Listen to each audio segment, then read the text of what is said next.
Once again, hello, welcome to Lemieux National Dressage Championships for 2023. We're back here in the fan zone. We're live on Facebook, and obviously if you're here with us at the event, come down as well, take a seat, because we're going to chat to Andrew Gould. Great to have you with us here this afternoon. How's your nationals been so far? It's been busy already. We did an Indigro yesterday on sort of an inexperienced horse at that level, but it was a good experience what she did yesterday. And then I've just ridden another young horse in the Inter-1, and he's just finished in the top 10. So we're really pleased with that as a result. It means he qualifies for the freestyle tomorrow, so he'll have another go tomorrow. And you've been coming to nationals for many years. How have they kind of evolved and changed, and what's it like being here at Somerford? Yeah, 96 was my first ever nationals, and that was it was held at Addington back then, and it was slightly disappointing because I always wanted to ride at Goodwood. That was sort of when I was growing up. That was where all the top riders were seen, and they changed in '96. They changed from Goodwood to Addington, so I never got to ride at Goodwood. So I was always a little bit disappointed by that. But the nationals is huge now. I mean, you just have to look at the size of these classes. You know, just done an Inter-1 with 40 competitors in it. The Grand Prix is a big class. All the small tour classes are huge. And then you've got all these young horse classes that are really important for our development. So yeah, the Nationals is a really exciting show for everybody involved. And do you get a chance to go out shopping and looking at the trade stands and stuff? Oh God, no. I avoid shopping at all costs. Wife is arriving at the weekend, so that might take over a little bit, but no, I try to avoid the shops. So let's talk about you. How did you get involved with the sport, and has it always been dressage for you? Yeah, no, I think it was. I mean, as a younger kid, I wanted to be the next Ian Stark. I was a Glenn Burney and Murphy himself, a huge fan. So used to go to badminton a lot as a kid. Not really a horsey background. We were. I was born in London, so rugby was really our thing. But I went to a dressage yard very early in life, and that's the direction that I went from there on. So I was about 12, 13.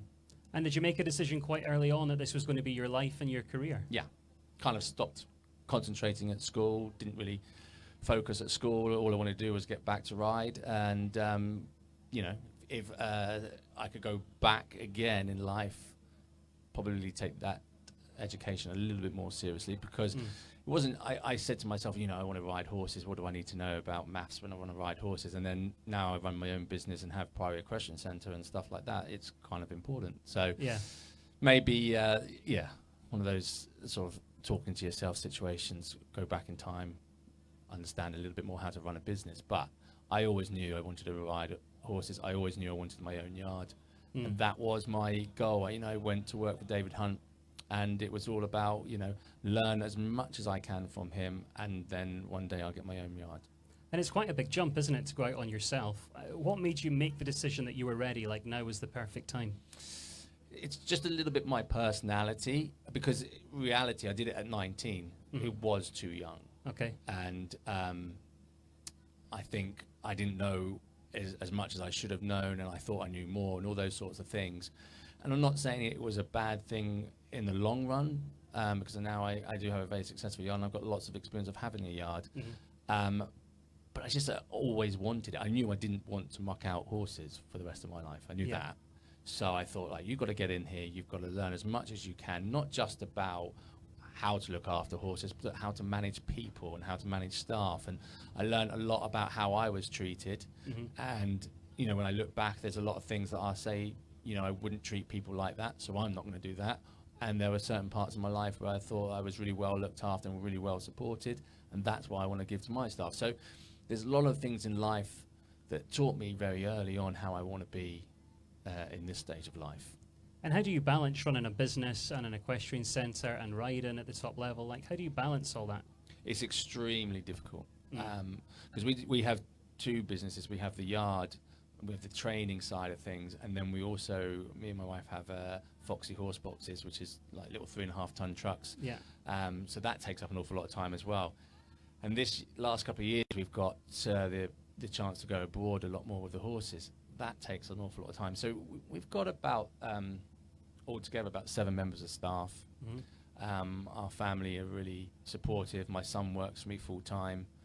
My wife is really involved in the yard and with her business. So it is our life. We don't have many times as a family to just sort of do normal stuff, but it's what we accept, it's what we do it for. Is that something you try and make, though, that family time? Do you have to consciously think, like, we're going to go on holiday this week, or? Yes, we do take. I've got a 4-year-old little girl as well, and it's important that I'm around, and she's very active as a 4. And our first sort of crop are now turning 4 next year, so we'll start to see how our breeding has gone, as you say. Do you kind of really focus on the stallion or the mare, both equally? You've got to do both, and I think it's a mistake if you focus just on the stallion. The mare is so important. Amicella, who I'm riding, is a very well-known mare from a breeding point of view as well. She's got graded sons who they've done through embryo transfer, and I think the mare does have a big say in what happens. You know, personalities, their characters, their trainability. It's all really, really important if you want to have a horse to go to Grand Prix. I'm not a believer in, I love this mare, she's given me so much, we're going to breed with her, but she's not actually that talented. It's not how it should be done. And I think that's slowly changing, because it used to be that, you know, if a mare goes lame, oh, we'll just stick her in full. Like, that was the done thing. But I think people are getting more educated and knowledgeable. You've got to look at things like, why did it go lame? And sometimes it could be a confirmation thing. It doesn't necessarily mean it had an injury. It could be that, you know, its body wasn't right for the job. You don't want to produce that again. Exactly. So you've got to take those things into consideration. And I do take a lot of advice from people, because, again, breeding is the only way you are good at breeding is by experience. Yes, you can be lucky, but if you talk to the right people and say, you know, what is it I should be looking for in my mares, what sort of traits and things like that, I think you've got to be prepared to ask for advice. And what's your kind of plans and ambitions leading up to Paris? Have you got your eye on that? For the first time in my life, I've got teams in our conversation. It's not really been something I've had to discuss before. It just didn't have the quality of horses. So there will be plans put in place for the winter. There'll be plans put in place for shows early in the year. You know, these guys that are competing on our teams now are making it extremely difficult for us to get on a team. Yeah. You know, they haven't helped me by going and get a gold medal. No, exactly. So it's just getting harder and harder. You know, I'm pleading with Carl to retire. I'm pleading with Charlotte to have another baby. All these sort of things that I need to happen. But no, I mean, if you're going to be on a team, I would love to be on a team with these guys. Yeah. To be fair. But it's very difficult at the moment. And it's exciting to see the youth coming up as well. You know, with this is it. There's a lot of young riders coming through, and good young riders with good education, with quality horses. So not only are you looking forward to seeing, you know, back getting on the team, you're also looking over your shoulder to who's coming up behind as well. So you know, but that's the way it's got to be. If there's, as a nation, if you're going to be successful, it's got to be coming from all angles. We do not want to have to rely on Carl, Charlotte, and Lottie. You've got to have a foundation put in place that there are up-and-coming riders and horses that will one day take over and keep the Great Britain team going in the right direction. Do you think this is the strongest position we've ever been in? 100%, yeah. Yeah, definitely. I mean, that performance that you've just seen at the Europeans, I don't think it gets much better. There's a team to go over to Germany and beat the Germans on their own soil, and to ride the way they did. You know, I said to Carl, that's the best I've ever seen you ride a horse. It was just, he just looked completely at one with that horse. And Charlotte, bringing that young horse through and producing that quality, just not making mistakes. And that's really what it is. You know, the quality of horses is good, but they don't make mistakes. And when you don't make mistakes, you get 8s and 9s, and then there you are. You're on your 80% plus. And finally, we're launching the 25-year celebration here. What's your best memory over the last 25 years? Or coming to the Nationals? Of just British dressage in general.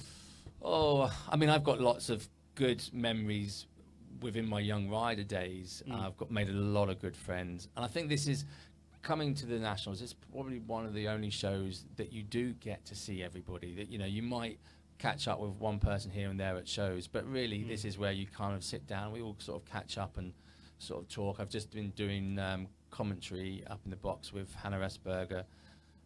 She lives up north, I live down south. We don't see each other, but this sort of time we can have a bit of banter in the commentary, and I think this allows us to, you know, catch up and be friends again. Yeah, it really is a community. I mean, it doesn't matter how long you don't see people. If you bump into them in another country, you just pick up where you left off. That's right. It's amazing. And it's getting that a little bit more abroad. You know, the way that the sport is. When I competed in Holland, you know, everybody comes up and shakes your hand and says well done, and you do get to meet other riders from other countries, and you make relationships. You might make contacts to maybe buy horses, to sell horses, to something from a breeding point of view. You're networking that all the time. Yeah. So it's not just what you do over here, but it's also pushing those limits out there as well.